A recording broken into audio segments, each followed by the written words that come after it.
Bueno, hola, muy buenos días. Buenos días a todas y buenos días a todos.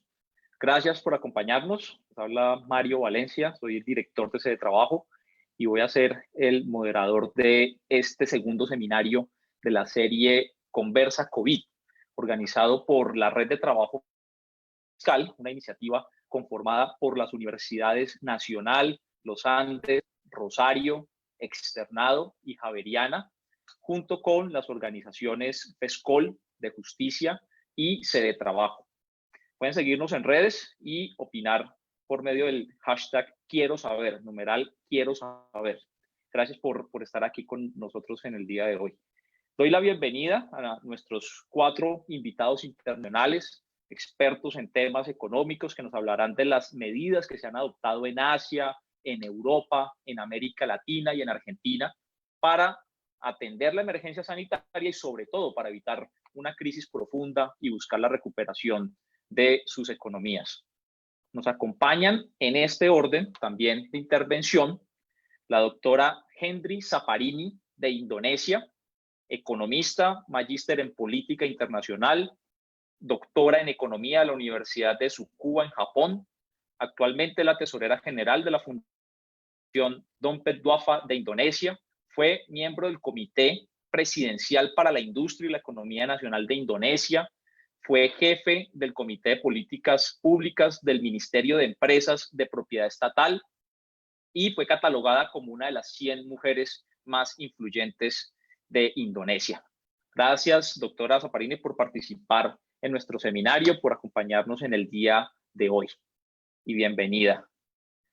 Nos acompaña también el doctor Sebastián Dulin, profesor en la Universidad HTV de Berlín y director del Instituto de Política Macroeconómica de la Fundación Hans Böckler, doctor en Economía de la Universidad Libre de Berlín, economista internacional de la Universidad de París 9, escritor líder en el Financial Times de Alemania y miembro principal de política en el Consejo Europeo de Relaciones Exteriores.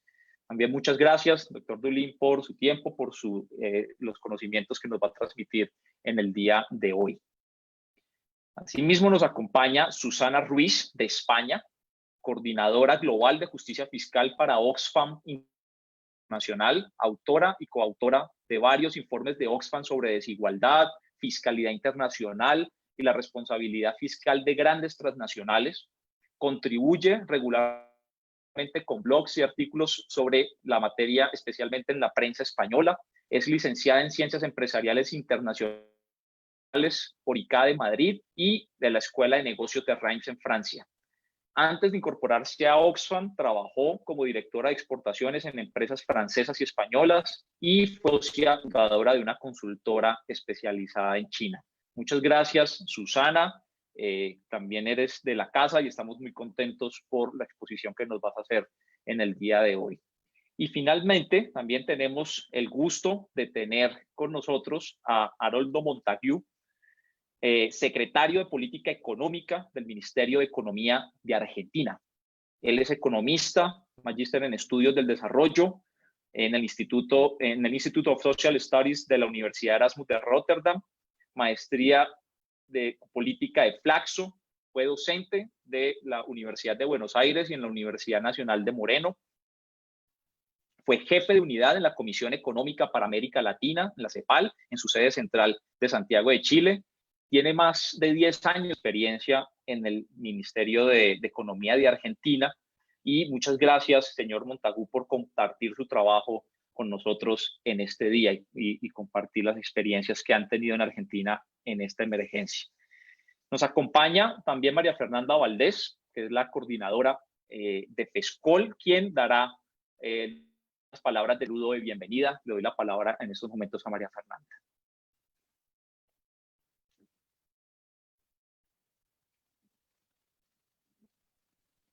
Muy buenos días a todos y a todas. Muchas gracias, Mario, por la introducción.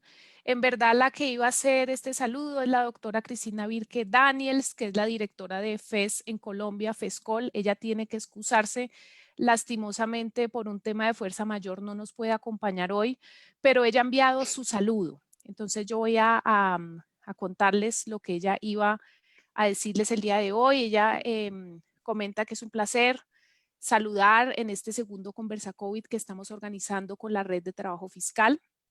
La temática de este Conversa COVID es muy importante para dar a conocer al público colombiano de qué está pasando en otros países. Ustedes saben que aquí hablaremos de Asia, de Argentina, de Alemania y veremos también cuál ha sido la respuesta global con unos expertos de primer nivel que ya Mario ha introducido. Esta es una información que, como ustedes saben, no es fácil que llegue al público colombiano en el idioma español. Por eso llevamos varios días, semanas, diría yo, preparando las traducciones para poder que esta información llegue al público colombiano sin ninguna complicación. El objetivo entonces es no solamente hablar de qué está haciendo otros países, sino sobre todo de hablar de las lecciones. ¿Qué podemos aprender nosotros de países de pronto tan lejanos como Indonesia o países tan cercanos culturalmente como Argentina? Entonces, para la FES, que es una organización, como ustedes saben, alemana, que lleva más de 40 años trabajando en Colombia, esta también es una de sus funciones, que es hablar de las buenas prácticas internacionales y traer estas discusiones al país. Por eso nos alegra mucho poder estar acompañando y organizando este evento. Antes de volver a darle la palabra a Mario Valencia, me gustaría dar un agradecimiento muy especial. Esto es un agradecimiento, como les digo, que ha mandado la señora Cristina Birke Daniels a la FES en Asia y en Argentina, porque han sido nuestro contacto para traer a los invitados internacionales. Y también queremos darle un agradecimiento muy especial a todos los colegas de la Red de Trabajo Fiscal que han apoyado este proceso desde sus inicios. Esperamos entonces que tengamos una mañana muy productiva y muchas gracias de parte mía y de parte de la doctora Cristina Birke. Bueno, María Fernanda, muchas gracias por tu saludo y por el saludo también de Cristina y nuestro saludo a Cristina para que se recupere pronto. Finalmente queremos darle la bienvenida a Alejandra Robledo de Alero Visual, quien nos estará acompañando para realizar una pequeña infografía con el resumen de esta sesión que se mostrará al final del webinar. Un reporte gráfico de las conversaciones que tendremos hoy. Bueno, para comenzar nuestro seminario, los conferencistas van a tener cada uno 10 minutos para hacer sus presentaciones y posteriormente tomaremos algunas preguntas del público. Pueden hacerlas a través del numeral Quiero Saber y tomaremos algunas de esas preguntas para transmitirles a nuestros conferencistas. Para iniciar entonces, le damos la palabra a la doctora Hendry Saparini de Indonesia con la siguiente pregunta. De las noticias que llegan a Colombia, da la impresión de que Asia, a pesar de las diferencias entre países, ha afrontado mejor la crisis económica y social que el resto de las regiones en el mundo. ¿Podría decirnos, doctora Saparini, qué ha hecho la región asiática y cuáles son las diferencias entre las medidas adoptadas por cada uno de los países? Muchas gracias de nuevo y bienvenida, y tiene 10 minutos para su presentación.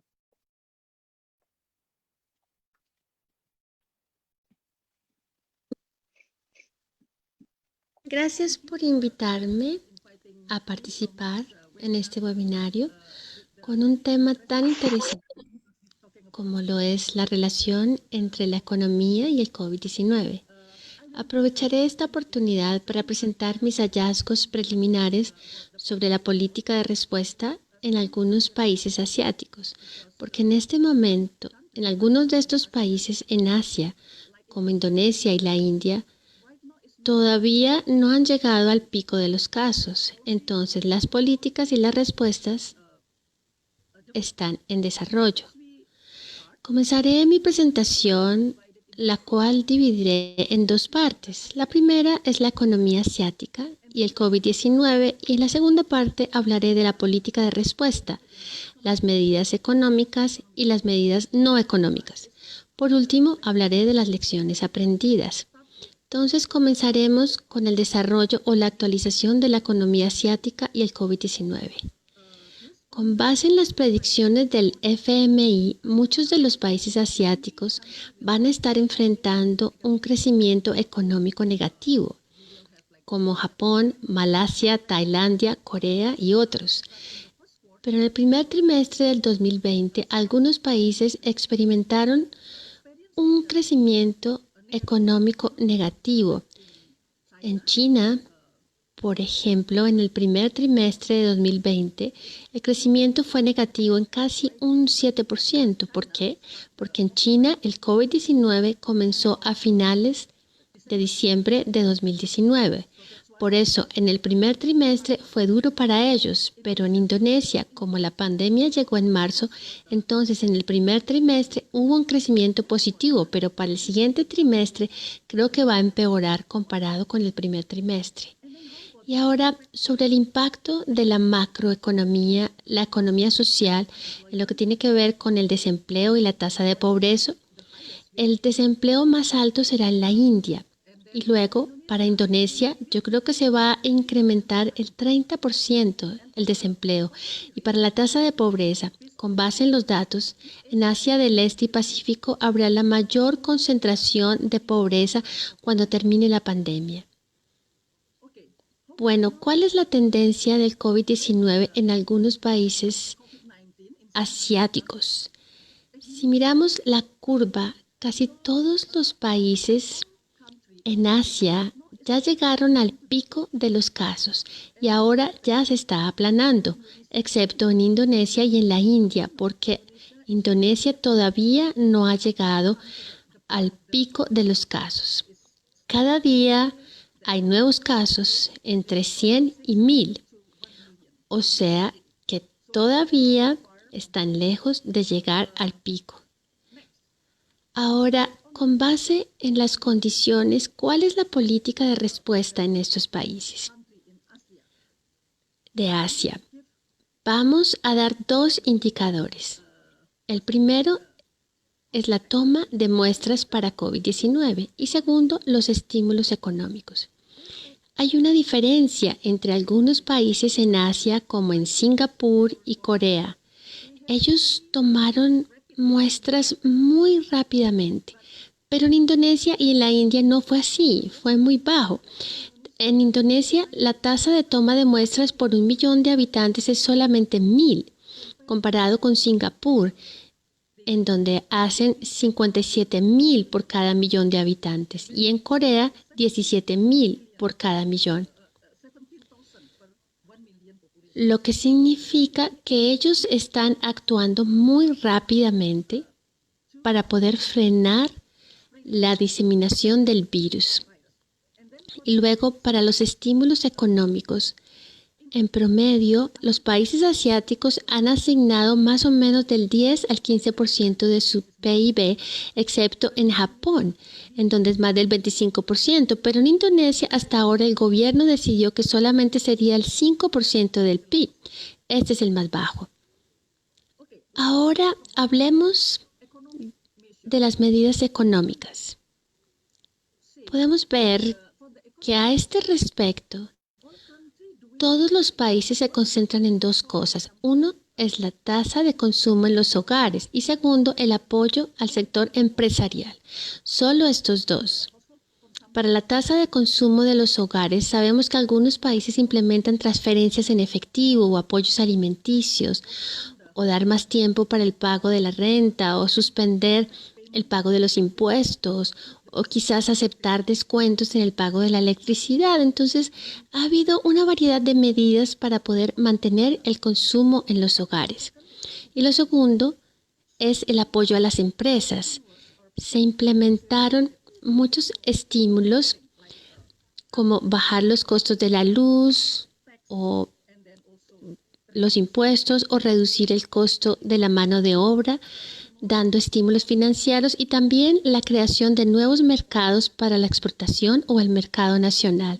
La diferencia entre los países está en la profundidad con la que se ha hecho todo. En algunos países han dado estímulos financieros muy limitados, pero en otros han puesto mucho para poder dar unos estímulos financieros, además del rescate, no solamente para la pequeña y mediana empresa, sino también para el sector empresarial en general. Entonces, ahora vamos a ver cuáles son las lecciones aprendidas de lo que ya hemos discutido. Hay muchas cosas interesantes que podemos ver de Corea del Sur, Vietnam, China y también Indonesia. Primero, en Corea del Sur, vemos que a la izquierda de la curva, antes de alcanzar el pico, gran parte de la política de respuesta se está enfocando más que todo en la capacidad de los servicios de salud para implementar medidas de contención y frenar la difusión del virus, pero los estímulos económicos fueron muy limitados antes de que los casos llegaran al pico. Podemos ver el mismo patrón en Vietnam. Los estímulos económicos solamente se implementaron después de que se aplanó la curva. Aún en China ocurrió lo mismo, pero si miramos a Indonesia, yo creo que aquí es diferente. Necesito hacer el mismo análisis para India también, porque para Indonesia parece que no hay un patrón.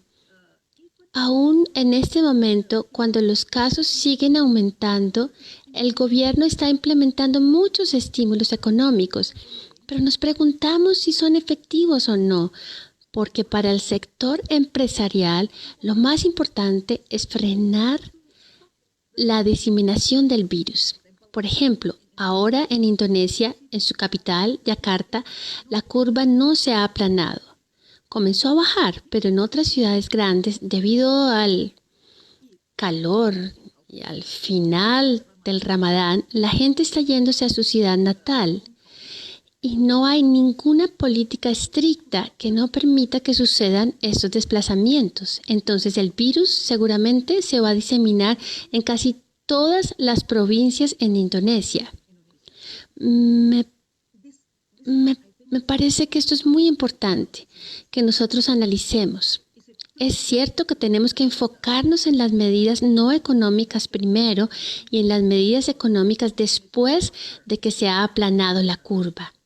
Bueno, como conclusión, tengo algunas lecciones aprendidas. La primera es que las medidas de contención del virus es lo más importante.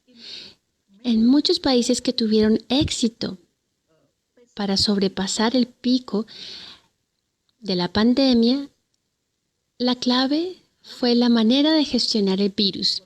Como ya expliqué, en Corea del Sur, en Singapur, en China y Vietnam, ellos hicieron una política preventiva y también tuvieron una respuesta rápida para poder parar la diseminación del virus. ¿Por qué llegué a esta conclusión? Porque si nosotros queremos estimular la economía, entonces lo primero es que el virus no se esté diseminando, que el virus se pare tan pronto como sea posible. Eso es lo más importante. La segunda lección es compartir la carga. Si miramos algunos países asiáticos, compartir la carga fue la clave para poder contener la pandemia. Porque el gobierno no está preparado, porque esto es una nueva crisis.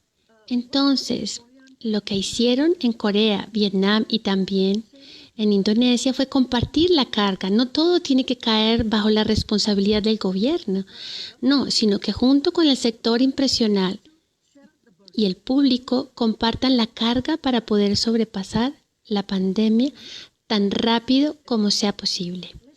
La lección número 3 es fortalecer los sectores estratégicos como un primer paso después de que se aplana la curva, porque creo que en lo que tiene que ver con la recuperación económica, cada país tiene que encontrar su propia capacidad y sus propias oportunidades, como en Vietnam. Su economía realmente está basada en las exportaciones. Entonces lo que tienen que hacer es encontrar las oportunidades, no solamente el producto, sino el nuevo mercado. Para Corea, ya que el 80% de su economía está basada en la pequeña y mediana empresa, entonces para recuperar la economía se le da prioridad a este grupo vulnerable de la pequeña y mediana empresa. En Indonesia, en mi opinión, la mejor oportunidad está en la oferta. Como tenemos recursos limitados, necesitamos más alimentos. Actualmente importamos mucha comida. Así que esta es una oportunidad para Indonesia para recuperarse tras la pandemia. Mirar qué está en el sector de las commodities y dónde está la oportunidad. La última lección que nosotros podemos encontrar es la sincronización. La sincronización en la implementación de los estímulos es crucial. ¿Cuál es el momento adecuado? Porque la mayoría de los países asiáticos como China, Corea, Vietnam tuvieron éxito en recuperarse relativamente rápido y más eficientemente. Los países implementaron los estímulos económicos en el momento apropiado, justo cuando acababan de superar el pico. Bueno, esto es lo que yo puedo compartir con ustedes. Nosotros necesitamos realmente hacer una implementación detallada de los estímulos de la economía. Yo solamente quiero darles las cifras. Ustedes saben que Indonesia aún no ha alcanzado el pico de la pandemia. Pero desde ya, el gobierno decidió reabrir los negocios y permitir las actividades sociales, y yo no creo que esto vaya a ser eficiente, y también es muy riesgoso. Nosotros sabemos que el COVID-19 va a impactar negativamente la economía, pero de todas maneras tenemos que ser muy pacientes y tenemos que esperar para reabrir la economía y las actividades sociales con base en la tendencia de los casos de COVID-19. Bueno, muchísimas gracias por su atención y espero que lo que les he compartido sea de beneficio para ustedes. Muchas gracias. Muchas gracias a usted, doctora Zapparini, por su muy clara intervención, que nos deja muchas lecciones para el caso colombiano, de esas lecciones de cómo frenar la propagación del virus como aspecto fundamental, que es algo que en el caso colombiano hemos venido insistiendo también, que lo más importante en estos momentos es la atención de la emergencia sanitaria por un lugar, de compartir las cargas entre gobierno, empresas, las personas también, de fortalecer sectores estratégicos cuando se pueda dar esa reapertura. Y menciona la doctora Zapparini un tema muy importante. Indonesia, un país fuertemente importador de sus alimentos, y entonces la oportunidad está justamente en la oferta, en cómo poder reemplazar esa importación de alimentos por oferta nacional, y en la sincronización. Creo que esta es una de las enseñanzas claves en estos momentos, es cuándo aplicar esas medidas, ¿sí? Cuándo hacer cada una de las etapas de la reactivación de la economía que se necesita. Muchas gracias, doctora Zapparini. Le damos entonces ahora la palabra a el doctor Sebastián Dulin, de Alemania, del Consejo Europeo de Relaciones Exteriores. Y la pregunta que tenemos para el doctor Dulin es que en Alemania, como cualquier otro país, pues tiene restricciones presupuestales. Sin embargo, sabemos que están realizando un trabajo económico ambicioso. Y lo que queremos saber es que nos cuente de qué se trata el plan, ese plan ambicioso de estímulo a la economía con esas restricciones presupuestales y cómo piensan financiarlo. Muchas gracias, doctor Dulin, por acompañarnos en el día de hoy.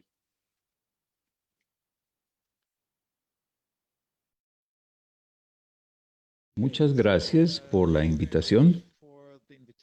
Voy a presentarles un corto resumen sobre el impacto de la crisis del COVID-19 en Alemania y sobre las medidas y políticas económicas que se han tomado aquí para abordar esta crisis.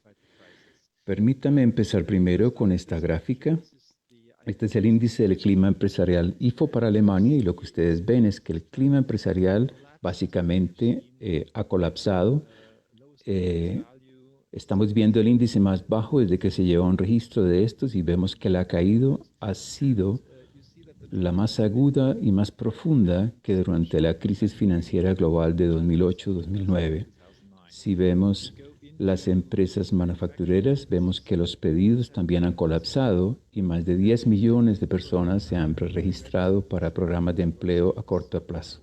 Voy a hablar un poco más sobre esto más adelante. Cálculos actuales dicen que el PIB va a caer entre un 2 y un 5% para 2020 y esto podría ser la caída más profunda que hayamos tenido desde la Segunda Guerra Mundial. Bueno, si hablamos de esta crisis, vamos a hablar rápidamente sobre las restricciones, los llamados cierres, emergencias o restricciones de contacto físico.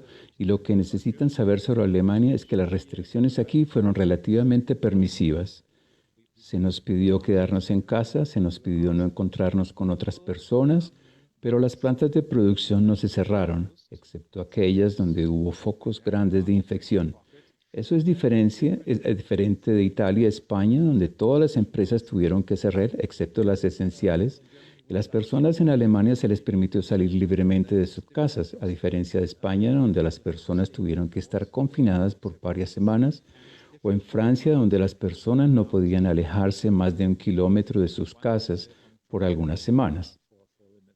Pero, por otro lado, las escuelas y guarderías cerraron y solo hasta ahora están poco a poco reabriendo. Esto es diferente de otros países. En Suecia no se cerró nada, en Dinamarca estos se abrieron antes. Para poner esto en perspectiva, les traje esta gráfica de la Universidad de Oxford. Ellos han recopilado un índice de restricciones de contacto físico y las barras muestran cuál fue el máximo. Las más altas son donde hubo más restricciones estrictas y los puntos muestran dónde estamos ahora. Si ven Alemania, aquí por el medio, ustedes ven que Alemania nunca fue tan estricto como por ejemplo España o Italia o Francia, mucho más a la izquierda, y actualmente ya hemos relajado bastantes cosas, tiendas minoristas y hasta cierto punto restaurantes. Sin embargo, Alemania se ha movido relativamente rápido porque la pandemia del COVID golpeó a Alemania relativamente más tarde que Italia y Francia o España, o sea que tuvimos más tiempo para prepararnos. Lo que vemos aquí en esta línea del tiempo son el número de muertes por la pandemia y vemos que no solo en Alemania tiene menos muertes que en los otros países, sino que la curva se aplanó más temprano. Parece que por lo menos logramos controlar la primera fase de la pandemia razonablemente bien. Esto es muy interesante porque pareciera que tal vez las medidas más estrictas como en Francia y Italia, como el cierre de todas las plantas de producción, no eran necesarias para poner el freno a la pandemia. Bueno, hay algo que se está discutiendo en Alemania y es que si fue erróneo del todo cerrar, porque hay quienes dicen que, bueno, el problema no está tanto en la pandemia, sino que el gobierno ha pedido tener restricciones de contacto físico. Yo creo que esto es erróneo porque si vemos en detalle, vemos que solo una pequeña parte de la caída del PIB es el resultado de las restricciones del contacto físico locales. Yo mencioné antes que Suecia tomó una ruta distinta. Suecia permitió que las tiendas minoristas permanecieran abiertas, igual que los restaurantes. Sin embargo, si vemos los pronósticos del FMI, vemos al lado derecho que la caída pronosticada del PIB en Suecia es casi tan grande como la que se pronostica para Alemania.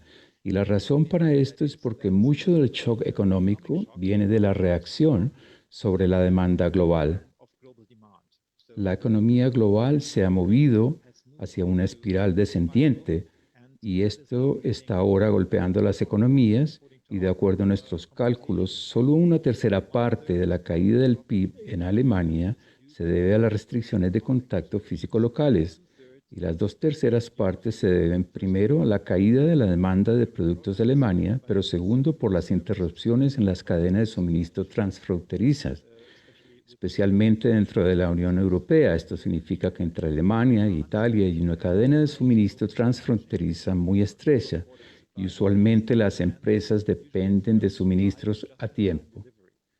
Los carros, por ejemplo, necesitan partes del norte de Italia. Usualmente ellos se cargan en un día en un camión y llegan al día siguiente a Múnich y son directamente alimentados en la línea de producción. Y si estas partes no llegan, entonces no se pueden fabricar los carros y esto, por supuesto, interrumpe la producción. Bueno, ¿qué se necesita hacer en términos de políticas en crisis como estas? Bueno, a corto plazo se necesita estabilizar la liquidez y los ingresos y se necesita prevenir las insolvencias para que las empresas no vayan a la bancarrota y las personas no pierdan sus empleos. Una vez esto se hace, se necesita pasar a una segunda o una tercera fase. El siguiente paso se necesita crear unas expectativas que haya una inminente recuperación de las ventas.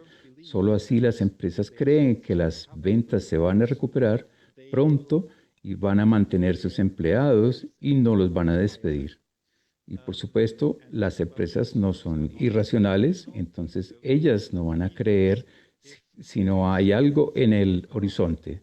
Ahora hemos visto que la demanda global ha caído y entonces se necesita como un tercer fase, una medida de estímulo para asegurar que la demanda se recupera de una forma tal que las empresas van a recuperar sus ventas.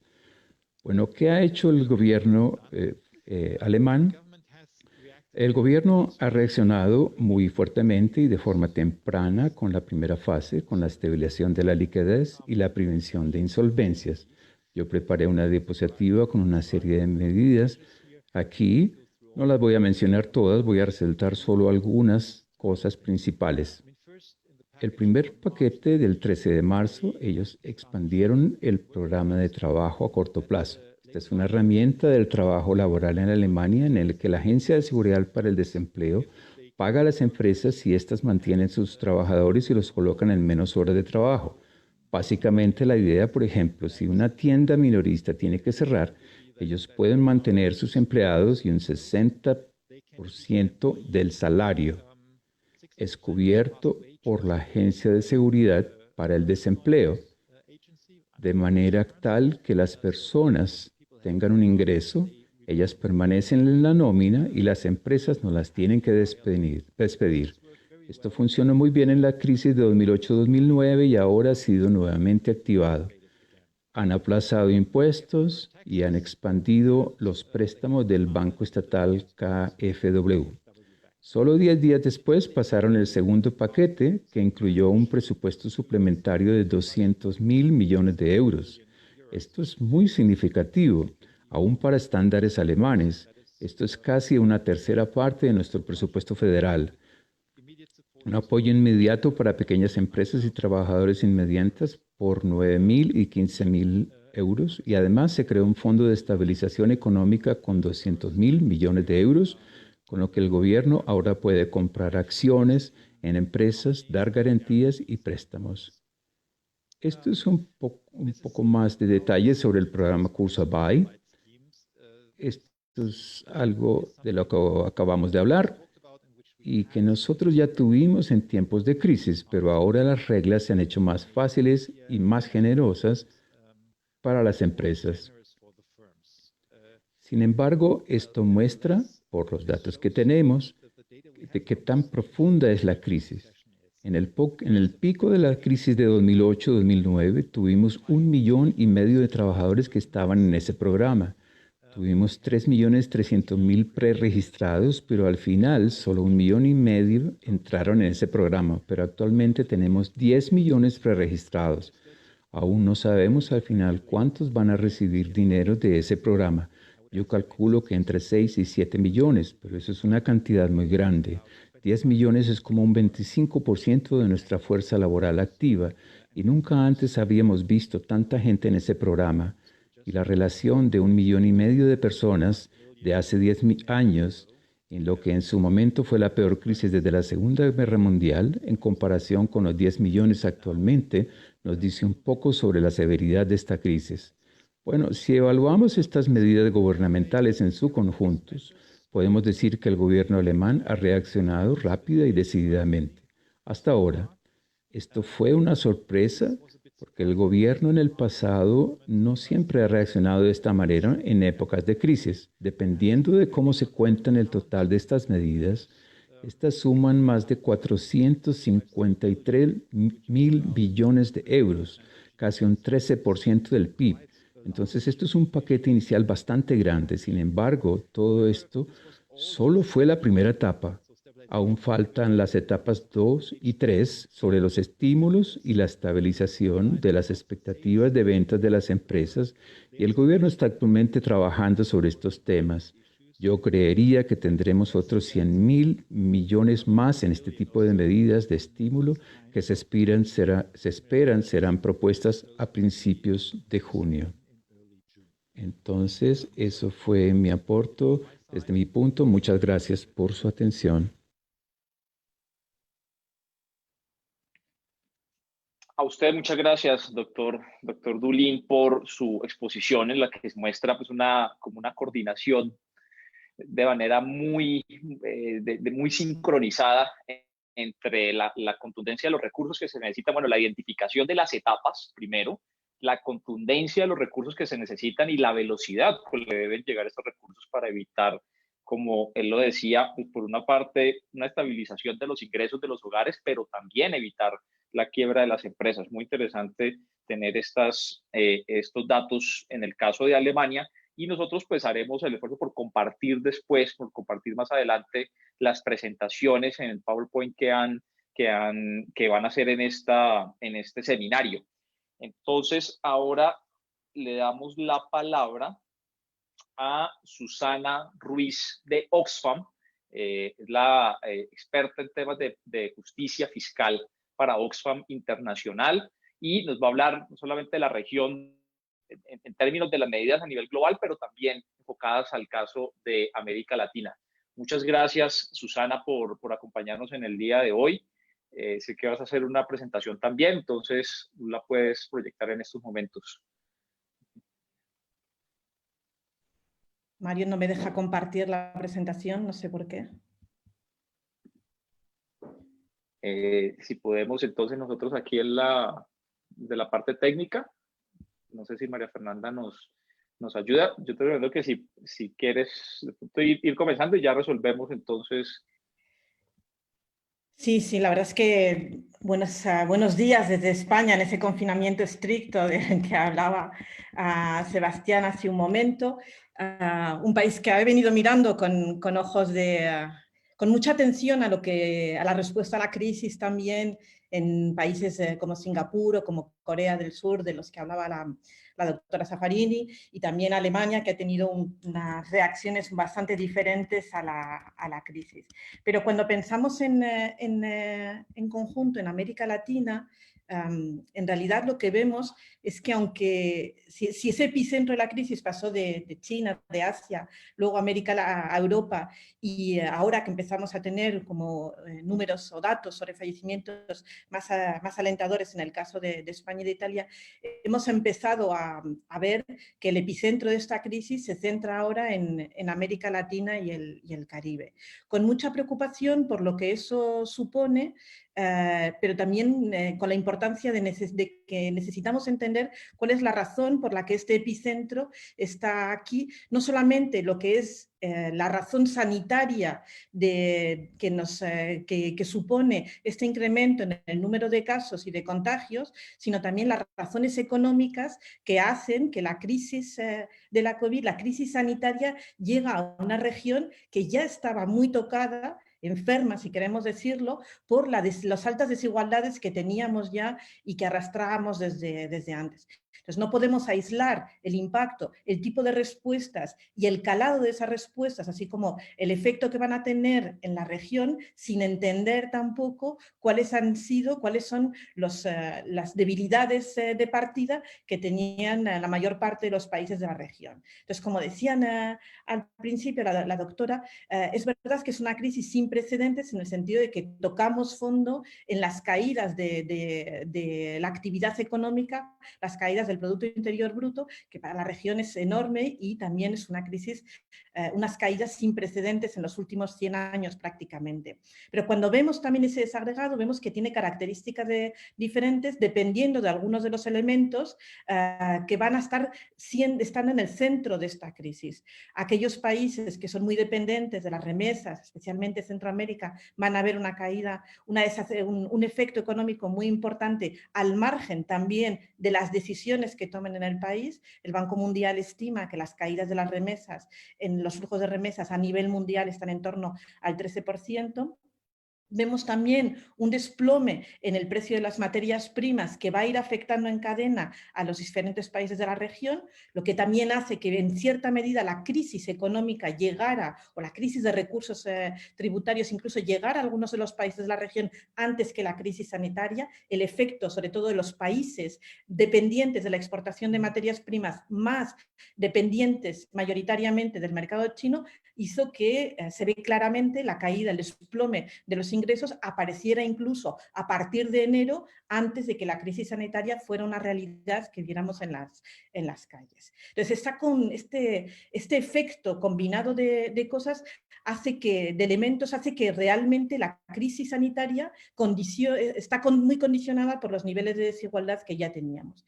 Y por eso, ni en el escenario más optimista podemos pensar en una recuperación de niveles previos anteriores a la crisis rápidamente, aunque se hable de una recuperación en V, la amplitud, el margen va a suponer casi 5 a 7 años en el mejor escenario para recuperar esos niveles, pero recordemos también que antes de la crisis los niveles de descontento social, justamente por estos niveles de desigualdad, eran altísimos, por lo tanto no deberíamos de contentarnos con simplemente recuperar estos niveles.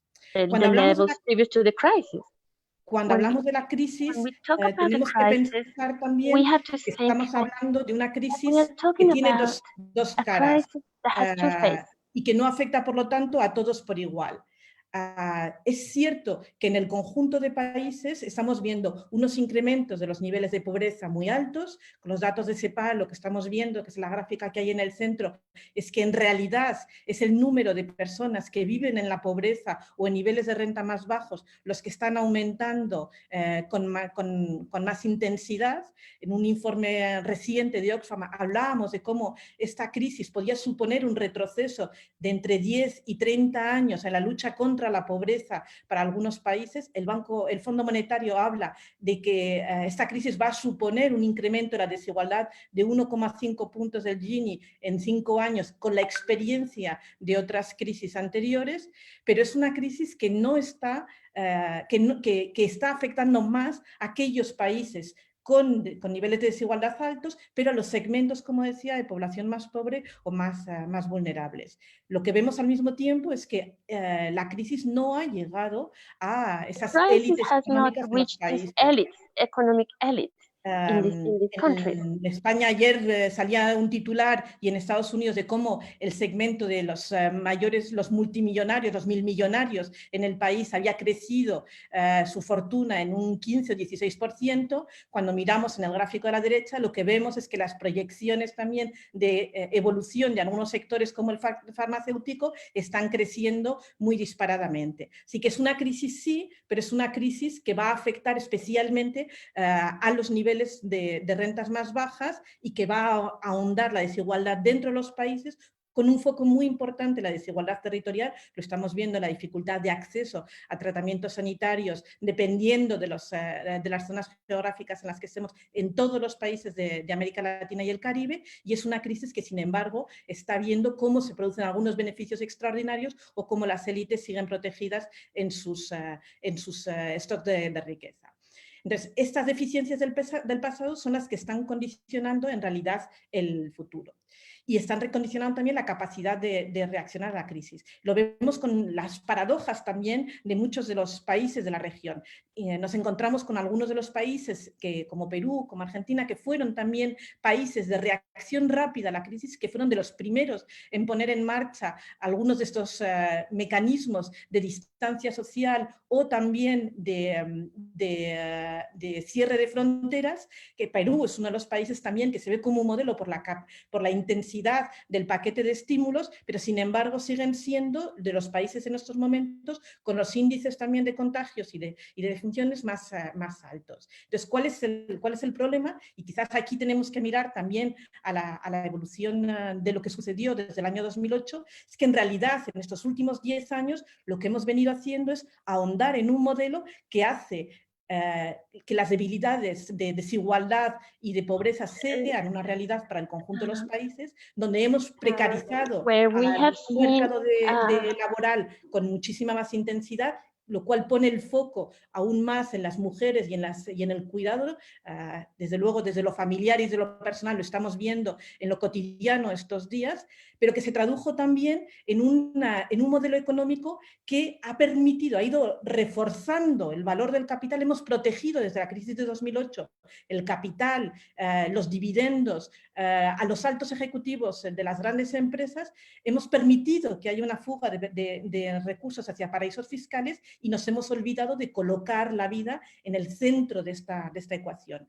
En el gráfico de abajo es una evolución, un análisis que hemos hecho de las principales empresas en España que cotizan en el índice bursátil del IBEX 35, y lo que vemos es que justamente en estos últimos 10 años los beneficios empresariales se recuperaron, crecieron un 71%, los dividendos, es decir, la distribución a los accionistas incluso por encima, un 83%, los salarios crecieron un 30%, pero los datos desagregados que tenemos es que solamente para los altos ejecutivos, y la recaudación en el impuesto de sociedades en cambio cayó.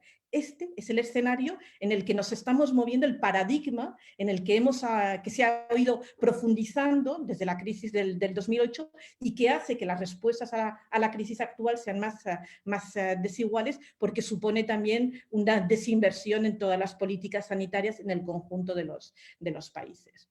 Otra de las lecciones del pasado es la necesidad de prestar una atención especial a la deuda. Supongo que Haroldo lo tiene más que presente y hará una mención después. Pero ya estamos viendo cómo en el conjunto de los países de la región, aunque no era, salvo casos como en la Argentina, por ejemplo, una preocupación tan alta, empieza a serlo con más intensidad. Y cómo estamos viendo también que esos indicadores del coste de acceso a esa deuda empiezan a empeorar, y también vemos claramente que a lo largo de estos últimos 10 años la capacidad de inversión en políticas de respuesta a las necesidades sociales, educación, sanidad, protección social, inversión en general, estaba mucho más anclada al crecimiento de la deuda en cada país que al crecimiento o la evolución positiva de los indicadores de reformas tributarias. Entonces, lo que vemos si revisamos estos últimos 10 años, es que la mayor parte de los esfuerzos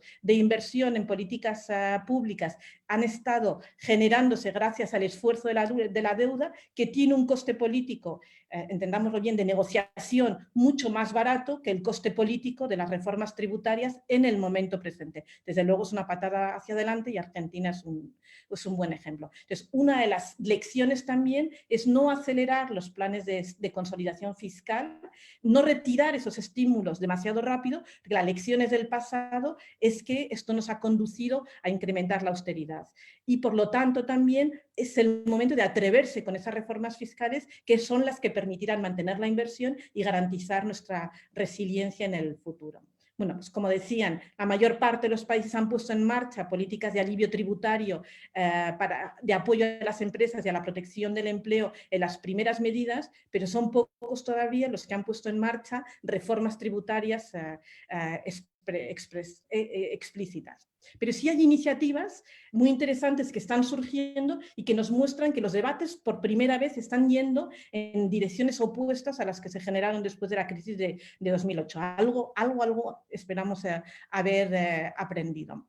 Una de ellas viene de la iniciativa que nace en Dinamarca y que se ha ido contagiando en el sentido positivo a otros países europeos y que plantea que en el caso de darse estos, cuando se dan estos rescates o salvatajes a grandes empresas, no tienen que ser salvatajes solamente sin condiciones, sino que tienen que plantear algunas preferencias. Entre ellas, que no tienen que ser salvatajes que permitan luego la recapitalización de las empresas con la recompra de acciones, es decir, que las empresas que reciben fondos del Estado no utilicen esos recursos para recapitalizarse, ni que tienen que plantear una moratoria temporal en la distribución de dividendos. Es decir, en esta crisis estamos por fin abordando una necesidad de que los recursos públicos que se van a inyectar en empresas o en apoyos a empresas estén destinados a la protección del empleo o a la generación de valor, o como planteaban antes, a la ampliación de nuevos mercados, pero no a generar valor financiero solamente a esas empresas que solamente está protegiendo a esas élites económicas. Aquí lo que nos gustaría ver desde Oxfam y en otras organizaciones de la sociedad civil también es que es una iniciativa que empieza a plantearse también que como condición tendríamos que incorporar criterios de no rescatar a empresas que están participando activamente en paraísos fiscales. Es una incongruencia absoluta que con recursos públicos apoyemos a empresas que luego utilizan las debilidades del sistema para pagar lo menos posible, y nos gustaría ver en el futuro también, porque ayudará, es que estos criterios incorporen también elementos de independencia política para estar seguros de que no habrá abusos en cómo se están dando. Si entiendo bien, en Argentina también están avanzando en esta línea. Y de hecho ya hay mecanismos en la Comisión Europea. Eso no es solamente una idea que surge, sino que de forma concreta la Comisión Europea para el sector financiero ya está poniendo, y para algunas de las grandes empresas que reciben más de 250 millones de euros, ya está poniendo algunas de estas condiciones. Incluso el Fondo Monetario lo veía como algo adecuado para los recursos que llegan a apoyos al sector financiero. Es un cambio de dinámicas ya importante que puede ser seguido por otros países, porque condiciona o genera una percepción ciudadana completamente diferente y ayuda a demostrar que la prioridad es en el apoyo a las personas antes que al gran capital.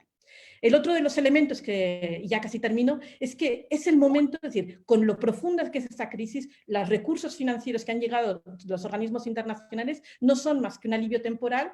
Este alivio, con el descalabre que vamos a ver en los recursos tributarios, necesita de voluntad política para abordar reformas fiscales. En el pasado vimos también que desde 2008 hasta ahora, en estos últimos 10 años, a nivel mundial, ha caído la contribución de las grandes empresas, la contribución de la riqueza prácticamente se mantiene igual, y en cambio ha ido aumentando todo aquel esfuerzo tributario que recae sobre las familias a través del consumo y el trabajo. Es el momento de cambiar este paradigma y romper con el tabú de que no hay manera de gravar a las grandes fortunas. Como decía, los supermillonarios en España o en Estados Unidos han incrementado desde el principio de la crisis en un 10% sus activos financieros. Esto es una razón más que justificada para defender que en este contexto hay que ir hacia gravar más la riqueza y el patrimonio en el sentido amplio, buscando que aquellos que tienen más capacidad sean los primeros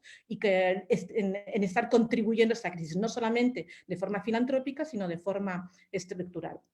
Y el otro elemento es, como decía, hay sectores que no están sufriendo de la misma manera. Veíamos en Colombia el crecimiento que se está dando en el sector digital, las compras online, desde el principio de la crisis. Si ya representaba prácticamente un cuarto del Producto Interior Bruto Mundial la actividad digital, todos entendemos que va a haber una aceleración, pero por las deficiencias del sistema fiscal internacional, las actividades digitales de empresas globalizadas están infragravadas o prácticamente sin tributación. esto supone que hay segmentos, podemos buscar formas de tributación de los grandes sectores, de nichos sectoriales, con nuevas actividades muy beneficiosas, incluso en este escenario de crisis, que permitirían recursos extraordinarios. Y aquí también creo que Argentina está explorando esta iniciativa, ojalá tengan suerte y la puedan poner en marcha. Solo para demostrar que esto no son iniciativas tan locas. La Comisión Europea estaba planteando hace poco hacia dónde orientar los fondos, cómo conseguir fondos suficientes para este fondo de recuperación económica en el marco europeo, y plantean iniciativas que justamente van en esta dirección de un nuevo impuesto sobre las grandes empresas, de esos impuestos digitales sin esperar a los acuerdos globales, y de una tributación ambiental que permitiría además gravar actividades que tienen un efecto muy perjudicial en el ambiente. Y ya para terminar, solamente esta crisis de la COVID no puede ser una coartada para no avanzar en aquellos debates que estaban ya anclados antes y que requerían de urgencia. Es decir, una crisis no puede esconder las crisis anteriores que tenían. O sea, no podemos salir de esa crisis a costa de más pobreza, más desigualdad o menos democracia. Hay elecciones que hacer y tienen que ir en la buena dirección, pero tampoco puede ser una coartada para no abordar aquellos planteamientos tan estructurales que eran necesarios, como esa lucha contra el impacto ambiental o, en el caso de Colombia, los recursos para la paz.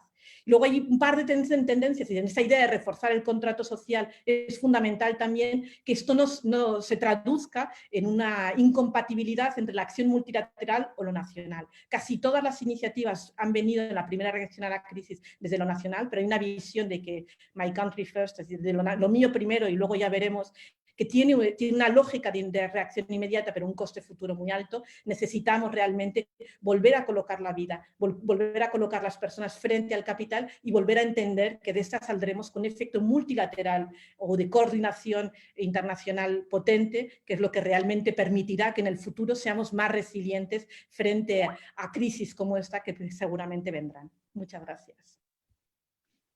Susana, a ti muchísimas gracias por tu presentación, que nos deja además pues, varias preocupaciones. Y también en el caso colombiano, un tema recurrente de análisis es esta crisis, cómo va a impactar la desigualdad tan alta que ya sufre Colombia. Colombia es uno de los 5 países más desiguales del mundo, y pues claramente va a tener un efecto en eso. Y tú nos das también unos caminos que sé que van a empatar muy bien con la presentación que a continuación nos va a hacer el viceministro de Economía de Argentina, en el tema de no dar ayudas, no salvamento a las empresas sin ninguna condición. También lo hemos venido planteando en el caso colombiano, que por ejemplo empresas que están en paraísos fiscales no vayan a estos planes de salvamento, de impuestos a las actividades digitales y de gravar a los más ricos de la población, que pues, en el caso colombiano así que es un debate censurado todavía, pero que cada vez en el mundo va ganando más terreno. Muchas gracias, Susana. Te pido que nos sigan acompañando, porque ahorita vamos a hacer una sesión de preguntas. Recuerdo que esta es una conferencia que hace parte de las actividades de la Red de Trabajo Fiscal. Es el segundo seminario y la idea es hacerlo cada semana. Este es el segundo, ya les avisaré el próximo miércoles cuál va a ser el tema. Y es una alianza entre los centros de pensamiento de 5 universidades colombianas, de la Universidad Nacional, Los Andes, Rosario, Javeriana, Externado, junto con las organizaciones FESCOL, de Justicia y Sede Trabajo. Ahora sí, entonces, para darle la palabra y agradecerle también la presencia y la participación en este espacio al señor Haroldo Montagu, es el viceministro de Economía de Argentina, el secretario de Política Económica, ese es su título, y queremos preguntarle, porque aquí en el caso colombiano nos dicen, señor secretario, nos dice que no es posible aplicar medidas por fuera de la ortodoxia, por ejemplo, traer reservas internacionales o solicitar un aplazamiento del pago de los intereses de la deuda, porque eso asustaría a los mercados, perderíamos el grado de inversión y pues digamos que ese no es un camino viable, porque los mercados financieros se pueden asustarse y provocaría una salida también, una fuga masiva de capitales. Entonces, la pregunta que tenemos para el caso de Argentina es: ¿cómo han actuado ustedes ajustándose a la visión, si han actuado ajustándose a la visión de la ortodoxia o cómo han respondido a la crisis del COVID. Gracias por su participación, señor Montagu. Bueno, gracias Mario. Buenos días a todos y a todas. Un placer, un privilegio para mí estar aquí con ustedes, compartiendo este espacio, agradeciendo a los expositores que me precedieron. Un saludo especial también a la FES Colombia y a todas las organizaciones y universidades que organizaron esta videoconferencia. Como digo, es un privilegio para mí poder detenerme en este mundo tan frenético que estamos viviendo y poder tener esta conversación con ustedes.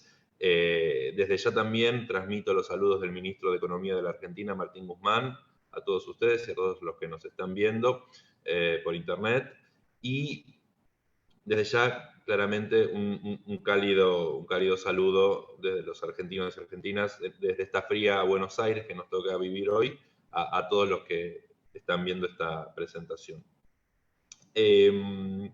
Respecto un poco a la pregunta y al título también de la charla, me parece importante decir que es difícil, ¿no?, hablar de las lecciones aprendidas o de algunas ideas y consejos. Más bien, yo creo que ante la diversidad y las diferencias que existen entre todos los países, más bien se trata de generar un aprendizaje colectivo, ¿no?, un aprendizaje compartido de lo que estamos experimentando en las diferentes latitudes y en las diferentes geografías en todo el mundo, porque sin duda, como ya han mostrado en muchos casos, esta es una crisis casi sin precedentes, no es la crisis típica a la cual las economías se enfrentan. Entonces ahí es donde necesitamos más que nunca el aprendizaje colectivo para sobrellevar y sobrepasar los problemas que trae aparejado esta crisis. Antes de presentar algunas de las políticas y medidas que hemos tomado en Argentina respecto al coronavirus, déjenme comentarles muy brevemente en qué situación se encontraba la Argentina antes de que comience el coronavirus. Como ustedes bien saben, la gestión del presidente Alberto Fernández comenzó el 10 de diciembre del 2019, es decir, llevamos en gestión menos de 6 meses. ¿Y cuál fue la Argentina que nos encontramos desde el Ministerio de Economía en los últimos 4 años de la gestión del gobierno anterior, del expresidente Mauricio Macri, que tiene, digamos, otro color político que la actual gestión? Nos encontramos que en esos 4 años, en 3 de esos 4 años, se evidenció una recesión económica con caídas de la actividad económica, caídas del Producto Bruto Interno, es decir, una recesión económica muy fuerte. Esto también generó aumento de la inflación, que se tradujo en aumento de la pobreza y la indigencia, medidas por ingreso, obviamente, y en un aumento muy considerable del desempleo. El desempleo vuelve a estar cerca de los 2 dígitos en Argentina, con lo cual la situación económica y social heredada ya era bien difícil. A esto se suma, como bien mencionó Susana y también Mario en su presentación, el problema de la deuda. Durante la gestión anterior, de la deuda externa me refiero, la gestión anterior generó un proceso de endeudamiento muy considerable, muy fuerte en el país. Un país que se encontraba relativamente desendeudado, atendiendo justamente a estas suertes de los mercados, que nunca son suerte para nosotros, o casi nunca. Se generó un proceso de endeudamiento en moneda extranjera, en dólares, muy fuerte. Y digamos, más allá de la moneda extranjera, nosotros consideramos que esa deuda era insostenible. ¿Por qué decimos que era insostenible? Por el alto interés al cual fue contraída esa deuda, ¿no? Intereses muy por encima de los que paga muy por encima de la tasa que paga cualquier país emergente. Había leído que Colombia hace muy poco tiempo se contrajo deuda al 4%, deuda en dólares. Piensen, Argentina durante la gestión anterior contrajo deuda a niveles del 7, 8, 9% en plazos relativamente cortos, lo cual lo hace completamente insostenible. No solamente fue una aseveración y una conclusión nuestra, sino que los propios mercados consideraron que esa deuda era insostenible. los propios actores del mercado que le prestaron a la Argentina consideraron en un momento que esa deuda era insostenible y hacia 2018 dejaron de prestarle a la Argentina. Se produce lo que se conoce como el sudden stop, el quiebre abrupto en el ingreso de capitales del exterior, y el expresidente, ¿no? en aquel momento decide que su única fuente de financiamiento externo iba a ser el FMI, y de hecho el FMI fue el único que le prestó a la Argentina fondos frescos a partir del 2018. Con lo cual la situación se complicó aún más, porque Argentina pasó a ser, el FMI otorgó el préstamo más grande de su historia a la Argentina. Argentina pasó a ser el principal deudor del FMI. En la cartera de préstamos del FMI, Argentina es el que ocupa el mayor lugar, y Argentina se encontró con una deuda, con un acreedor, el acreedor más grande de la Argentina, que es el FMI en estos momentos, con una deuda muy, muy difícil de pagar. Por eso, digamos, como ustedes bien saben, estamos en un proceso muy intenso y muy fuerte de negociación de nuestra deuda externa, porque así lo entendieron todos los actores. El FMI y los mercados y los propios acreedores privados entendieron el problema de la insostenibilidad de la deuda. Entonces, desde los primeros días de gestión estamos abocados a resolver los problemas vinculados a la economía real y lo social como eje principal de la gestión de este gobierno, pero también en el marco del Ministerio de Economía, la gestión de la deuda. Entonces, muy brevemente, ese es el difícil panorama con el cual heredamos y con el cual nos encontramos en los primeros días de gestión. A todo ese tan difícil cuadro económico y social y financiero aparece el coronavirus. O sea, sobre esa herencia es sobre la cual nosotros nos pusimos a trabajar y a enfrentar y intentar paliar los efectos del coronavirus. Tengamos en cuenta que el 20 de marzo Argentina declara un aislamiento, digamos una cuarentena muy estricta en términos, con el objetivo de cuidar la salud de todos los argentinos. Declara una cuarentena muy estricta que impidió a muchos argentinos y argentinas directamente salir de sus casas para trabajar, para realizar sus trabajos, y solamente se permitía salir de nuestras casas para hacer tareas esenciales como comprar comida y elementos de limpieza y sanitarios vinculados a la salud. ¿Qué es lo que pasó y cómo nosotros encaramos esa situación tan extrema y tan inédita en Argentina? Lo que nosotros vimos en ese momento, a partir de esa medida, es que, digamos, estuvo expresado en algunas presentaciones anteriores, se hicieron más, con esa cuarentena, con ese aislamiento tan estricto, se hicieron visibles, o mejor dicho, se hicieron aún más visibles muchas de las brechas estructurales que tenía la Argentina, ¿no? Yo a veces hago la metáfora de que es un volcán que siempre estuvo activo y entró en erupción con el coronavirus, ¿no? Puso en la superficie todos los problemas estructurales de la Argentina. Déjenme repasar muy brevemente déjenme repasar cuáles son esas brechas, porque allí es donde nosotros nos enfocamos a la hora de llevar adelante una serie de medidas y políticas económicas. En primer lugar, de estas brechas estructurales, la brecha económica, ¿no? La brecha de accesos a bienes y a servicios básicos y esenciales, y los argentinos y argentinas que pueden acceder a esos bienes y servicios, y los argentinos y argentinas que no pueden acceder a esos bienes y servicios, se hizo muy visible, ¿no?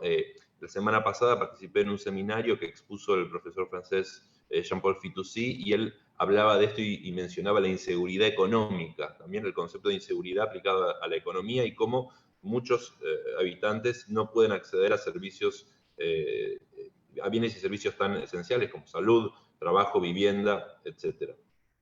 En segundo lugar, se hizo visible una brecha laboral, una brecha vinculada con la informalidad, el trabajo informal que existe en Argentina, aún en proporciones considerables. Y no es lo mismo enfrentar esta cuarentena teniendo un trabajo registrado, formalmente registrado, con todos los beneficios que gozan los trabajadores registrados, los y las trabajadoras registrados y registradas los beneficios de la seguridad social, sino que había un problema, existe un problema muy grande con aquellos trabajadores y trabajadoras que se ubican en el sector informal de la economía sin ninguno de estos beneficios. Esa brecha, entonces, esa brecha informal, esa brecha laboral de la informalidad se hizo muy visible, ¿no? En tercer lugar, déjenme mencionar una brecha digital, que también se expuso, tal vez con más fuerza que otras, o por primera vez con más fuerza. ¿A qué me refiero con la brecha digital? La posibilidad de encarar procesos de teletrabajo, la posibilidad de contar con, o haber contado, mejor dicho, con una alfabetización digital que permita realizar trabajos de manera remota, con una computadora. Entonces, no solo es quien poseía esas capacidades, quiénes son las personas que poseen esas capacidades para enfrentar una situación de teletrabajo o trabajo remoto, en primer lugar, y en segundo lugar, quiénes disponían de los medios materiales, como puede ser una computadora apta para trabajar y una conexión de internet también lo suficientemente veloz como para poder cumplir con las demandas de un teletrabajo. Entonces, esa brecha digital también se hizo presente. Una cuarta brecha también que necesariamente debemos mencionar y rescatar y tal vez preponderar por sobre otras es la brecha de género. La brecha de género y en particular la brecha de cuidado, que se hizo muy, muy visible a la hora de quedarse en nuestras casas. Cuando los argentinos y argentinas nos quedamos en nuestras casas en el medio de la cuarentena, sobre las mujeres recae el mayor trabajo de cuidado, con lo cual decir libremente, bueno, ahora se puede trabajar o teletrabajar desde nuestras casas es relativamente falso, porque las mujeres tienen que hacer unas tareas de cuidado que los hombres no estamos haciendo. Entonces, incluso, y esto es algo que atraviesa a todas las clases sociales, obviamente que pegan mucho más en los sectores de menores ingresos, o es más importante, pero incluso en este ministerio y con mujeres formadas y de sectores sociales elevados, también se visibiliza, nos ha tocado, se visibiliza esa brecha. Déjenme mencionar o hacer un paréntesis que al hablar de esta brecha de género, que hoy es 3 de junio en Argentina, se cumplen 5 años del primer grito de Ni Una Menos, la marea feminista que inundó, en el buen sentido, las calles de Buenos Aires, reclamando para que no haya más femicidios. Entonces, también menciono esta fecha que es bien importante en Argentina y que hoy, lamentablemente, no se va a poder marchar y salir a las calles, pero sí va a haber manifestaciones desde nuestros hogares por este tema. Y por último, déjenme mencionar una brecha que también se hizo visible y después, hacia mi conclusión, voy a explayarme un poco sobre esto, que es una brecha vinculada al rol del Estado y el Estado que tenemos, que heredamos y al que queremos tener. Entonces, con esas 5 brechas expuestas, ¿cuál fue la reacción de la gestión del presidente Alberto Fernández, del ministro de Economía Martín Guzmán, respecto a estas brechas y cómo encarar el coronavirus en esta situación tan desfavorable para Argentina?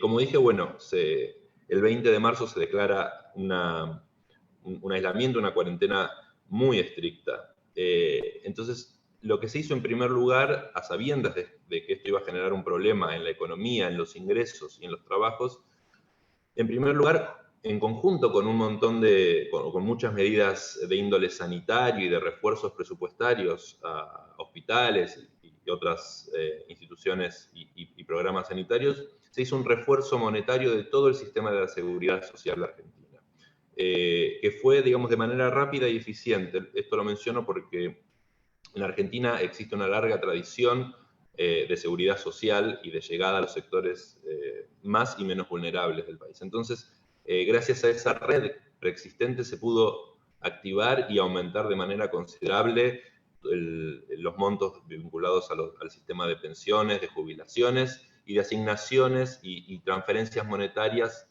focalizadas, condicionales o no, a diferentes sectores de la población. Eso como primera reacción, ¿no? El primer músculo y que para nosotros, justamente, y lo resalto, dada la existencia o la preexistencia de esa red de seguridad social, se pudo realizar de manera rápida y eficiente. Luego, en particular, y con la crisis también, ahí nosotros nos manejamos con unos principios que obedecen a ciertas medidas, y un poco estos principios como para encarar la crisis desde el punto de vista económico. En primer lugar, se desplegaron y se aumentaron los seguros de desempleo en cantidad y en monto, a sabiendas que el desempleo, hay un potencial riesgo de que el desempleo aumente. Entonces, los esquemas de seguros de desempleo se activaron y se aumentaron en cantidad y en monto. En segundo lugar, hubo una situación, digamos, otro principio, mejor dicho, es el de cuidar el empleo, cuidar el ingreso y cuidar las empresas también, ¿no? Entonces, en ese sentido, nosotros lanzamos un programa que se llama Programa de Asistencia al Trabajo y a la Producción, con el cual es similar, me parece, a lo que comentaba el profesor Julien en Alemania, porque desde el Estado nos encargamos de cubrir el 50%, hasta el 50% del salario de los sectores económicos que han evidenciado caídas en su actividad, ¿no? Entonces, el Estado llega a estas empresas, vía las empresas, llega a los trabajadores pagándoles el salario, o hasta el 50% del salario, mejor dicho. Un poco el objetivo de esta medida, como decía, es cuidar al trabajador, cuidar los ingresos de los hogares, y también cuidar a las empresas, cuidar el capital organizacional de las empresas, porque cuando culmine la pandemia, cuando culmine la emergencia, necesitamos que esas empresas se mantengan de pie para seguir produciendo, para seguir trabajando, para seguir contratando. Entonces, es muy importante entender esta medida no solo desde la ayuda al trabajador y a la trabajadora de manera casi directa, sino también el impacto que tienen en el sostenimiento de las empresas, de las firmas y de los establecimientos productivos. Con este programa de asistencia al trabajo y a la producción, hemos llegado a cerca de 300.000 establecimientos productivos y cerca de 2,5 millones de empleados del sector privado. Casi la mitad de los empleados del sector privado han recibido hasta la mitad del sueldo de su salario pagado por el Estado. Se hizo una primera ronda y ahora se está lanzando la segunda ronda. Y como tercer principio, luego de la extensión de los seguros de desempleo, el cuidado del trabajo, los ingresos y las empresas, el tercer principio se basa un poco en profundizar las transferencias monetarias hacia los sectores más vulnerados por la crisis.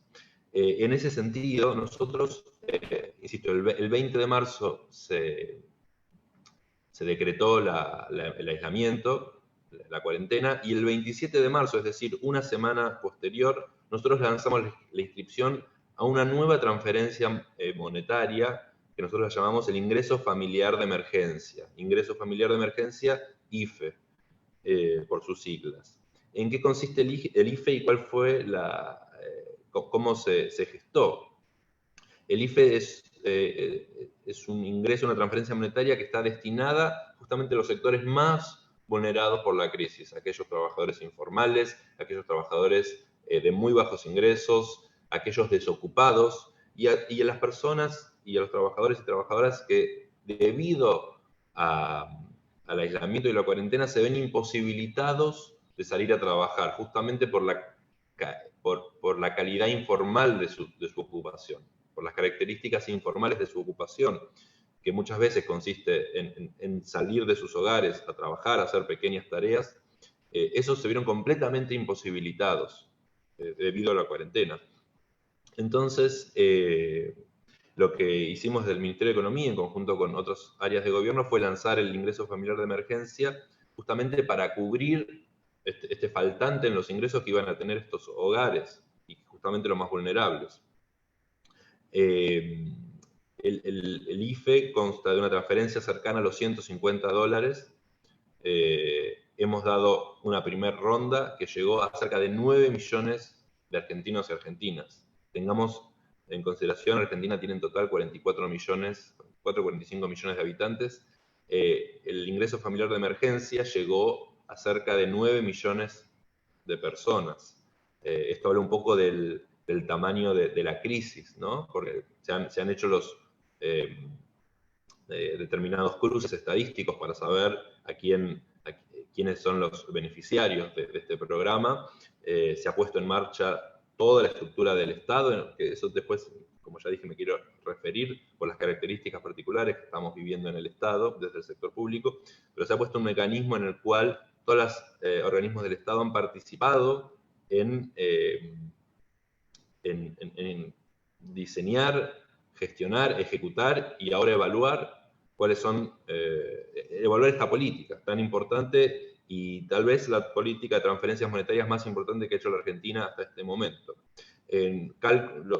Unos ejercicios y cálculos que hemos realizado ex post nos dan idea de que gracias al IFE, gracias al ingreso familiar de emergencia, se habrá evitado que cerca de entre 3 y 4 millones, o sea, se evita que entre 3 y 4 millones de argentinos y argentinas caigan en situación de pobreza.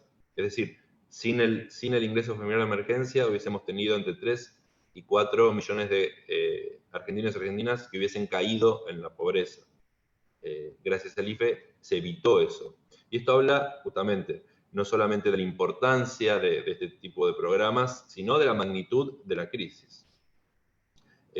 Obviamente que se puede hablar más de este programa porque incluyó una cuestión vinculada a la bancarización y a quienes tenían cuentas bancarias y quienes no tenían cuentas bancarias para depositar esta transferencia, y abrió muchas cuestiones y dificultades que un poco están resumidas en las brechas que yo mencioné.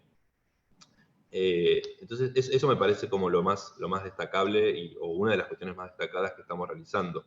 Respecto a la brecha digital que habíamos mencionado, déjenme comentarles también muy brevemente que nosotros la semana pasada estamos también desde el primer día de gestión en comunicación con el Fondo Monetario Internacional debido a esta deuda y este programa que inició la gestión anterior. Y en medio de ese diálogo, que ha sido muy constructivo, también es necesario mencionarlo, nos informaron que Argentina tenía depositados en el Fondo Monetario Internacional una suma de 21 millones de dólares y que nosotros hemos decidido la semana pasada repatriar esos fondos, propiedad de la Argentina, los hemos repatriado a nuestro país y con esos fondos vamos a lanzar un programa bien grande de alfabetización digital en todo el país, justamente para cerrar la brecha digital.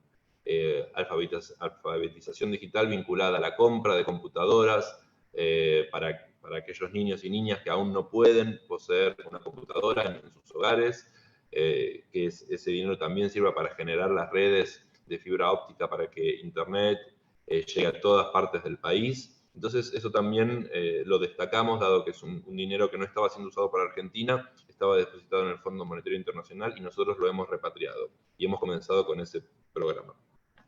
Por último, y para concluir, déjenme decir una cuestión, que es la brecha que yo decía del rol del Estado. Ahí veo que me queda muy poco tiempo, ya termino.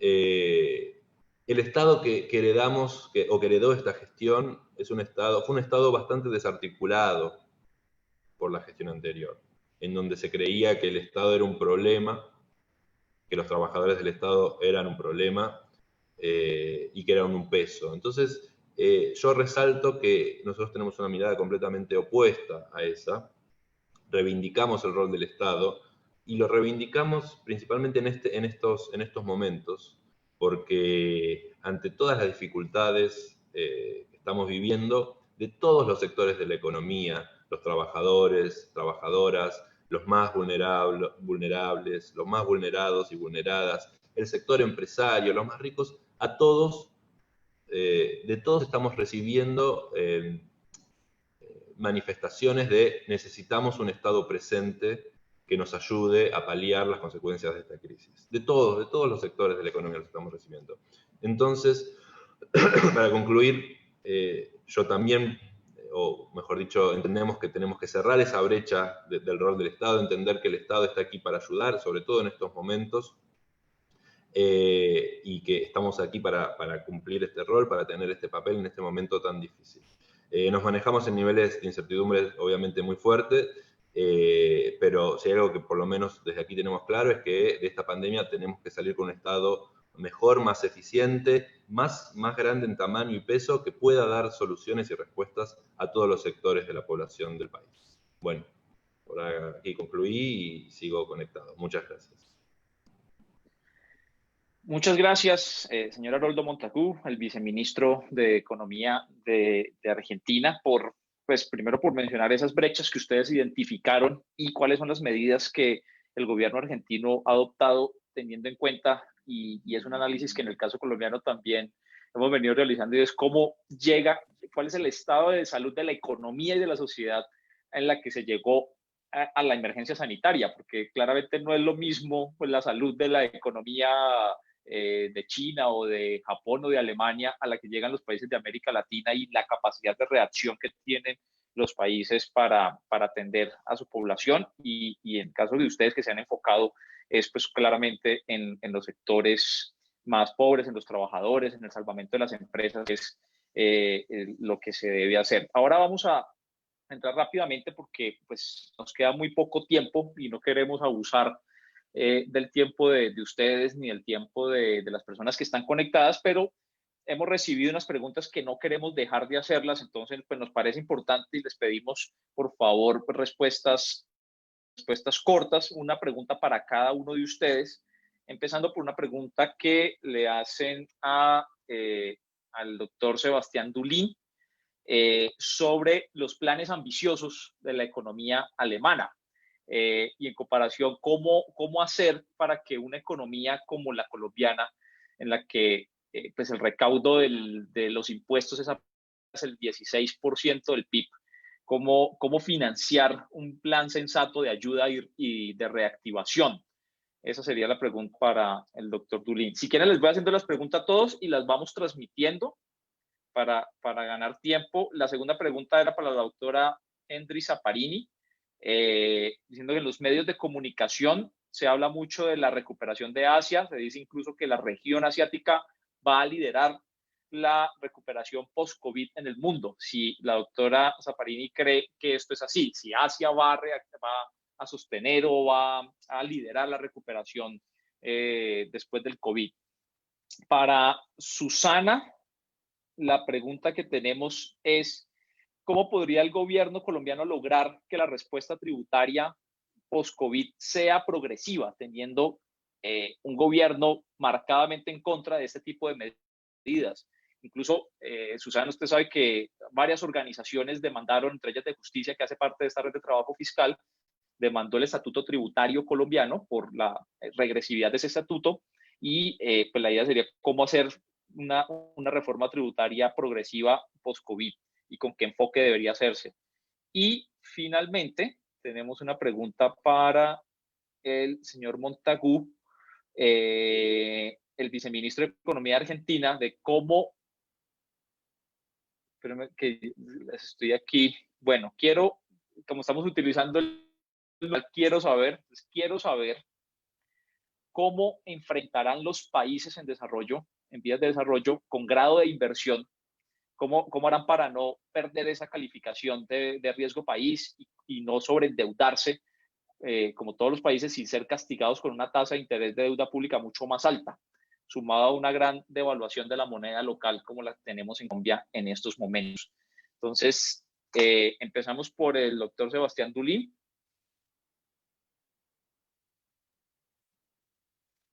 Bueno, primero yo creo que un país de ingresos medios como Colombia podría tener un sistema tributario que funcione un poco mejor del que Colombia ha tenido. Quiero decir que hay algunos ejemplos donde se tiene un recaudo mayor de impuestos, especialmente donde se tiene un sistema más progresivo de impuestos, por lo menos hasta donde yo sé sobre Colombia, de manera que se cobra más impuestos a los más ricos de lo que se hace actualmente. Y por supuesto, se necesitaría enfocar su ayuda un tanto diferente. Entonces, para un país de ingresos medios como Colombia, donde hay una economía informal muy grande, yo creería que es importante enfocarse en los hogares más vulnerables para proveer transferencias en efectivo para las personas que ahora realmente han perdido todos sus ingresos. Ahora ustedes tal vez no necesitan una gran cantidad de préstamos y subvenciones para trabajadores independientes con ingresos medios y altos, porque en Alemania muchas de estas ayudas de liquidez directa van para trabajadores independientes que no son realmente pobres, de manera que ellos han contribuido con impuestos relativamente altos y en el pasado y ahora esperan que el gobierno los estabilice. Si usted no ha contribuido con este tipo de impuestos, se puede argumentar que no se puede esperar que el gobierno retribuya tanto. Sin embargo, yo creo que esto es una gran oportunidad para mostrar la utilidad de un sistema social un poco más grande, un sistema de gobierno más grande, porque puede ayudar a la estabilización en este tipo de crisis.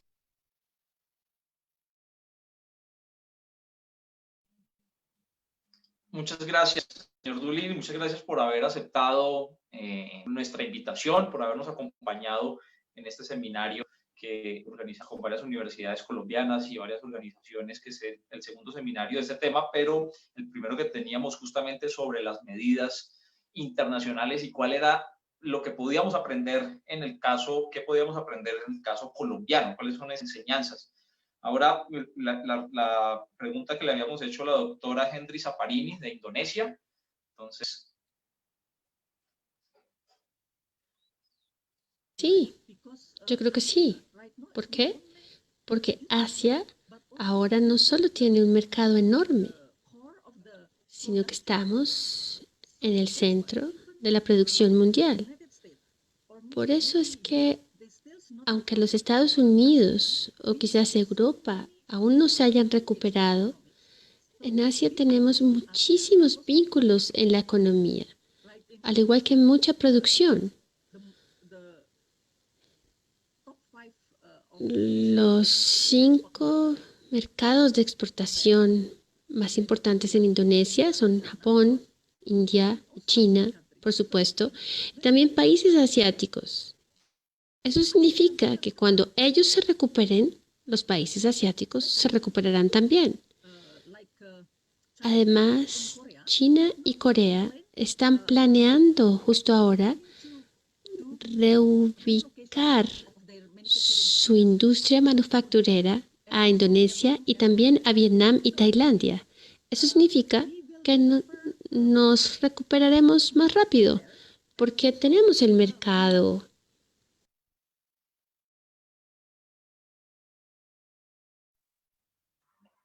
Bueno, muchas gracias y eso confirma pues también lo que hemos pensado de cómo el fortalecimiento del mercado interno es uno de los factores claves para la reactivación de la economía y que Asia viene en un proceso de construcción de ese mercado interno. Muchas gracias a la doctora Hendry Zaparini de Indonesia. Ahora le damos la palabra a Susana Ruiz y la pregunta era pues, el tema de cómo lograr un sistema progresivo en el caso colombiano, en donde claramente en las últimas reformas tributarias, Susana lo sabe, 14 reformas tributarias en los últimos 30 años, pues no lo han logrado.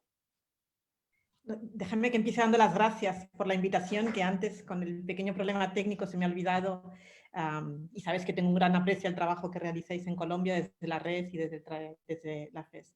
Mira, creo que las medidas que se tomen tienen que ser progresivas, si no vamos a ahondar en las deficiencias que hicieron más grandes las desigualdades en el pasado.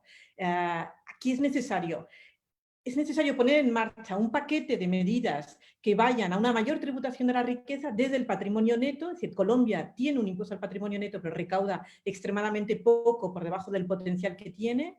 Podrían ser con medidas de urgencia que sean como una sobrecarga o un impuesto de solidaridad temporal. Es un poco el modelo también que está planteando Argentina, pero que sea una iniciativa temporal para pedir un esfuerzo mayor a esas clases, a esas élites económicas, o en otros países, en otros casos, como una reforma de calado de profundidad. Pero tienen que acompañarse de otras medidas también de tributación de la riqueza sobre las rentas de capital absolutamente infragravadas o prácticamente exoneradas en la mayor parte de los países países que aportan muy poco a la contribución de la riqueza en Colombia, y también una mejora del diseño de los impuestos a la propiedad. Con un paquete de tributación sobre la riqueza en su conjunto, lo que hacemos es generar nuevos recursos adicionales. Tienen que ser recursos extraordinarios. No podemos pensar que en una crisis con un desplome tributario como el que estamos viendo en estos momentos, pero que puede llegar hasta un 40% de la recaudación, podemos resolverla solo por un efecto milagroso, una recuperación de la actividad o los mecanismos que ya teníamos. Hay que buscar nuevos instrumentos y hay que buscar nuevas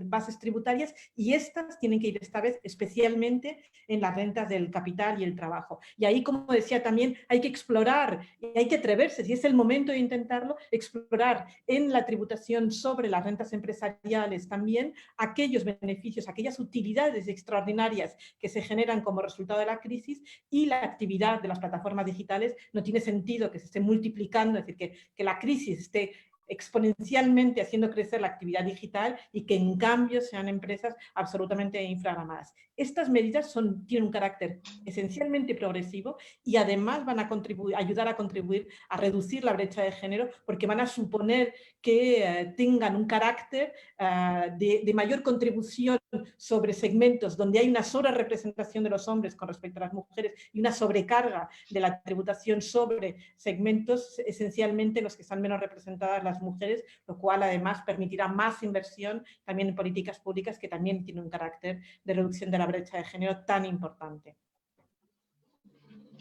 Susana, muchas gracias. Muchas gracias primero por haber aceptado nuestra invitación, por tu participación, por los datos que nos has compartido. Entonces, también no estamos tan locos en Colombia quienes estamos exigiendo que a los más ricos hay que cobrarles más impuestos, al 1% más rico de la nación.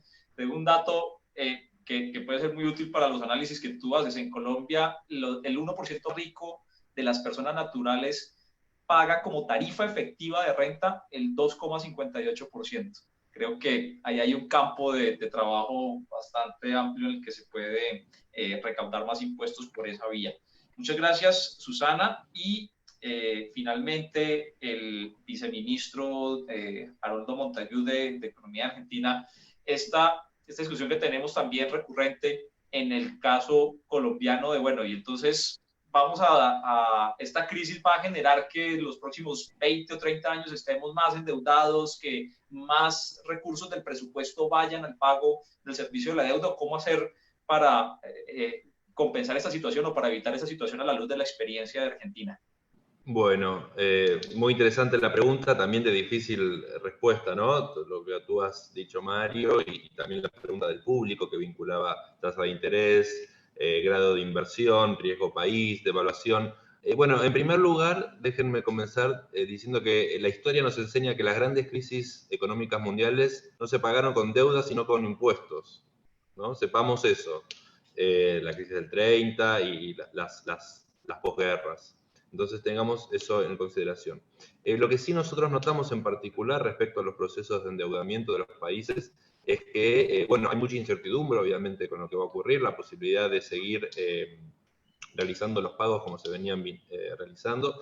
Entonces, en ese sentido, no sería extraño prever diferentes negociaciones y reestructuraciones de deuda de países emergentes o países con grado de inversión ante la imposibilidad de hacer frente a esos compromisos. ¿A qué me refiero con reestructuración, con renegociación? Básicamente, revisar las condiciones de plazos y de las tasas de interés las tasas de interés comprometidas. Entonces, en ese sentido, sí se puede pensar en la manera y la forma en cual se pueden reestructurar y renegociar las deudas. En ese sentido, déjenme decir que Argentina está intentando marcar un precedente por la forma y el tipo de proceso tan serio y diálogo constructivo que estamos teniendo con nuestros acreedores. Así que entiendo que un poco iría por ahí la cuestión. Bueno, señor Montagu, muchísimas gracias también por haber aceptado nuestra invitación, por la disponibilidad de su tiempo y de la información que nos ha brindado, muy útil para los análisis que tenemos que hacer sobre las experiencias de aprendizaje para el caso colombiano. Muchísimas gracias por habernos acompañado.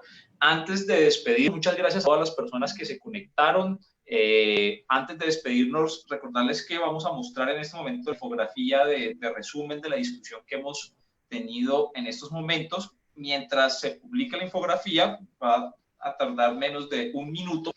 Recordarles que la próxima semana el próximo miércoles, vamos a tener el tercer seminario de nuestra serie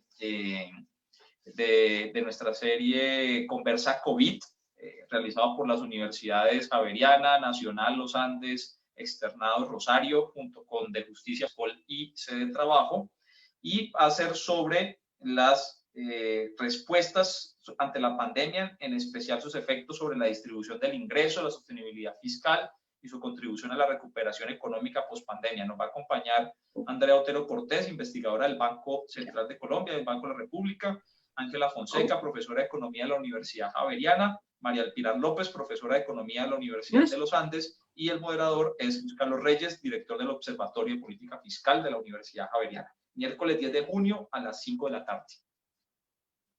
Y ahí nos están mostrando entonces, y esto lo vamos a publicar también, la infografía que nos ha hecho Alejandra sobre la conversación de hoy. Alejandra Robledo, de Alero Visual. Muchas gracias, Alejandra. Muchas gracias a todo el equipo técnico que nos ha ayudado hoy, de FESCOL, de Sede Trabajo, del Observatorio de la Universidad Javeriana, y a todas las organizaciones y personas que nos acompañaron. Tengan un buen día y hasta luego. Chao, chao.